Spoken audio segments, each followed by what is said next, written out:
چین نے ایران کی جوہری تنصیبات پر امریکی حملے کی شدید مذمت کرتے ہوئے اسے اقوام متحدہ کے چارٹر کی سنگین خلاف ورزی قرار دیا ہے۔ چینی وزارت خارجہ کے ترجمان نے کہا کہ امریکی کارروائی نے مشرق وسطی میں کشیدگی کو مزید بڑھا دیا ہے، حالانکہ ایرانی تنصیبات عالمی جوہری توانائی ایجنسی IAEA کی نگرانی میں تھیں۔ ترجمان نے عالمی برادری پر زور دیا ہے کہ فوری جنگ بندی کے لیے کوششیں تیز کی جائیں تاکہ شہریوں کی جانیں محفوظ رہیں اور فریقین کے درمیان مذاکرات کا راستہ کھلے۔ ترجمان کا کہنا تھا کہ چین مشرق وسطی میں امن و استحکام کی بحالی کے لیے عالمی برادری کے ساتھ مل کر کام کرنے کو تیار ہے اور اس بحران کو سفارتکاری کے ذریعے حل کرنے کی حمایت کرتا ہے۔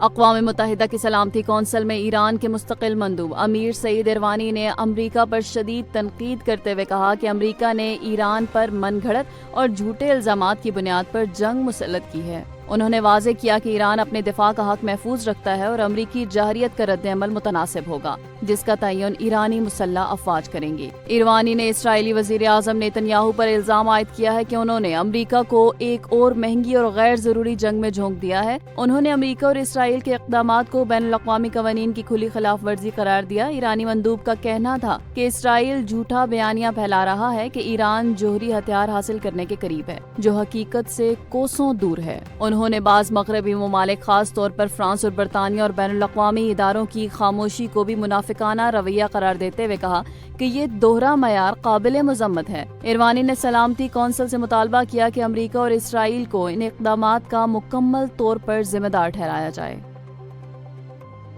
پاکستان نے بھارتی طیاروں کے لیے اپنی فضائی حدود کی بندش میں مزید 1 ماہ کی توسیع کا فیصلہ کر لیا ہے۔ ذرائع کے مطابق یہ فیصلہ آج جاری ہونے والے نوٹم کے ذریعے باقاعدہ طور پر نافذ کیا جائے گا۔ پاکستان نے 24 اپریل کو پہلی مرتبہ بھارتی طیاروں کے لیے اپنی فضائی حدود بند کی تھی، جس میں 23 مئی کو 1 ماہ کی توسیع کی گئی تھی۔ اب موجودہ نوٹم کے اختتام پر ایک اور نوٹم جاری ہونے جا رہا ہے، جس میں نئی مدت کا تعین کیا جائے گا۔ یہ اقدام بھارت کے ساتھ جاری کشیدگی کے تناظر میں اٹھایا گیا ہے اور اس کا مقصد پاکستانی فضائی حدود کی سیکیورٹی کو یقینی بنانا ہے۔ پابندی صرف بھارتی فضائی ٹریفک پر لاگو ہوگی، جبکہ دیگر بین الاقوامی پروازوں کے لیے پاکستانی فضائی حدود کھلی رہے گی۔ بھارتی طیاروں کو متبادل اور طویل راستوں سے گزرنے میں مشکلات کا سامنا ہے۔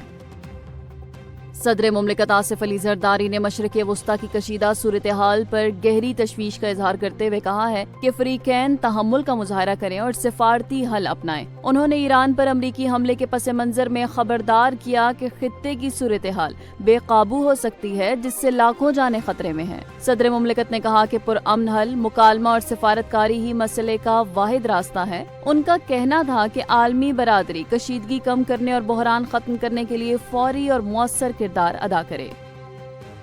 وزیر دفاع خواجہ آصف نے اسرائیل کے ناقابل تسخیر ہونے کے تاثر کو یکسر مسترد کرتے ہوئے کہا ہے کہ یہ تاثر اب زمیں بوس ہو چکا ہے۔ سوشل میڈیا پلیٹ فارم ایکس پر جاری بیان میں انہوں نے کہا کہ غزہ کھنڈرات کی شکل میں بھی اپنے غیر متزلزل عزم کے ساتھ سینہ تانے کھڑا ہے۔ انہوں نے کہا کہ ایران نے نصف صدی کی پابندیوں کے باوجود اپنی خودداری اور طاقت کو قائم رکھا، جبکہ امریکہ نے ایران کو کمزور کرنے کے لیے صہیونی عسکری قوت کا سہارا لیا، لیکن وہ بھی ناکام رہا۔ وزیر دفاع نے کہا کہ اسرائیل کا فوجی دبدبہ اب ماضی کا قصہ بن چکا ہے اور خطے میں مزاحمتی قوتیں ابھرتی ہوئی نظر آ رہی ہیں۔ پاکستان نے ایران پر امریکی حملے کو بین الاقوامی قوانین کی خلاف ورزی قرار دیتے ہوئے اس کی شدید مذمت کی ہے۔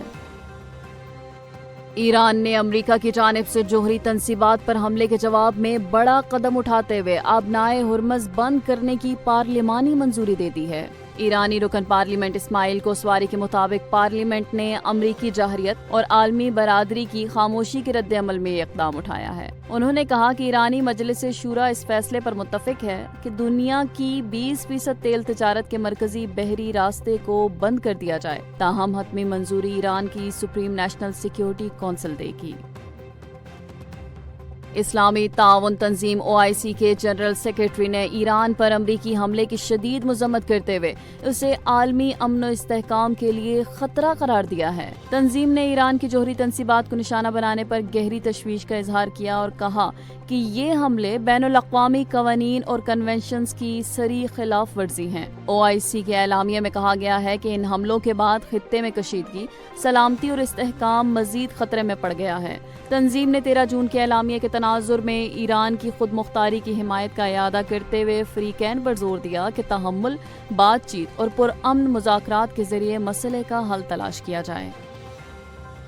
وفاقی وزارت توانائی نے محرم الحرام کے دوران ملک بھر میں بجلی کی بلا تعطل فراہمی یقینی بنانے کے احکامات جاری کر دیے ہیں۔ وفاقی وزیر توانائی سردار اویس احمد خان لغاری نے ڈسکوز کے چیئرمین اور سی اوز کو ہدایت دی ہے کہ تمام خراب آلات کی فوری مرمت یا تبدیلی کی جائے تاکہ مجالس اور جلوسوں کے شرکاء کو کسی پریشانی کا سامنا نہ ہو۔ وزیر توانائی نے محرم میں گرمی کی شدت کے پیش نظر خصوصی انتظامات کی ہدایت دیتے ہوئے کہا کہ تمام ڈسکوز میں ایمرجنسی رسپانس ٹیمیں تشکیل دی جائیں اور یوم عاشور پر انہیں ہائی الرٹ رکھا جائے گا۔